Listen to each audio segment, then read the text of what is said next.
สบายดีมื้อนี้ก็สิมาเฮือนดีอีกแล้วเนาะมื้อนี้เนาะอยู่โพดเวียลกับอีกหลังนึงอันนี้เพิ่นกำลังเอาซีนมากำลังคั่วซีนคั่วหยังพี่เต็มซีนนี่บ่งเพิ่นกำลังปาดซีนอยู่กันลานทรายเพิ่นเสียมื้อนี้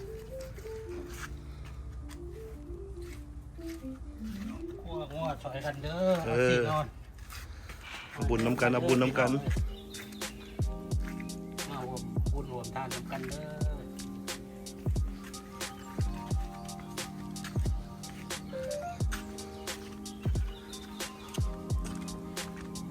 อพี่ประพรเพิ่นก็กำลัง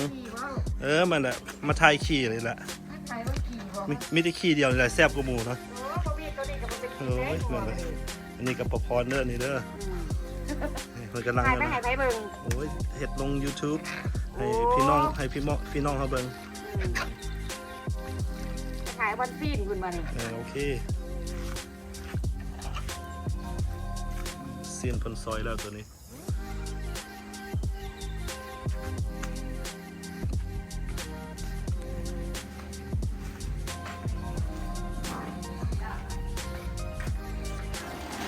นี่ก็ทางแม่ครัวนี่เนาะเป็นซอยซีนซอยซีนซอยกันพวกเราเนาะอันนี้ก็เป็นวิธีปาดซีนเด้อผู้ใดบ่เคยปาดนี่มาหาพี่เราที่เพิ่นสิซอยให้เบิ่งงามๆรถนี่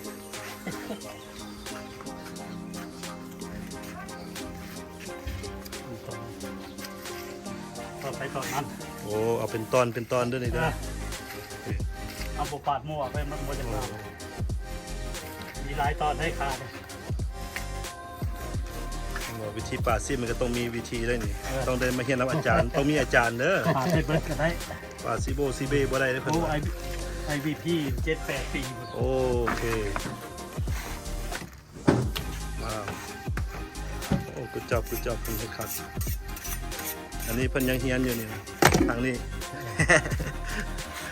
โอ้บ่โปรเฟสชั่นอลแล้วนี่นะเพิ่นปาดคักโอเค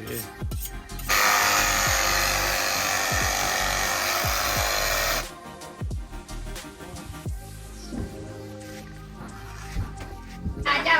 อุตส่าห์ยังเจ้าว่าหาคนอยู่ไปถามมันเลยว่าใครเอาหมอก็ใครพูดสิกูว่าใครว่าอยู่กับย่าเจ้าคิดได้จะซอยซีนเด้ออย่าซอยมือเด้อผมกับขาวใส่เองลูกเร็วค่ะเจ้าย่าซีนเด้อตุ๊นี่บอกซอยซีนเด้ออย่าซอยมือเด้อมาเนี่ยไปไม่ไหวเลยหนีไปไม่ใช่เราที่เขาก็รู้ว่าเขาที่เขาพี่กับมี่พี่เพิ่นซอยกันเลยซอยกันซอยเส้นอยู่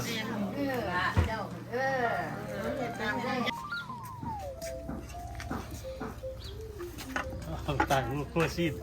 ตายเอาเองเด้อครัวซีนบ่มือกล้อง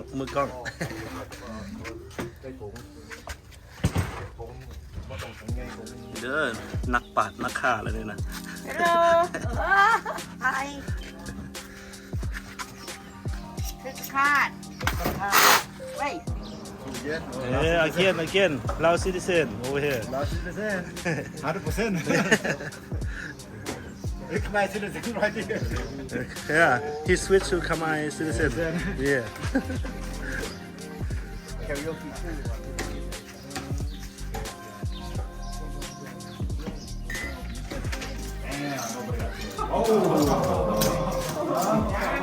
Now everybody got one. Everybody got one, right?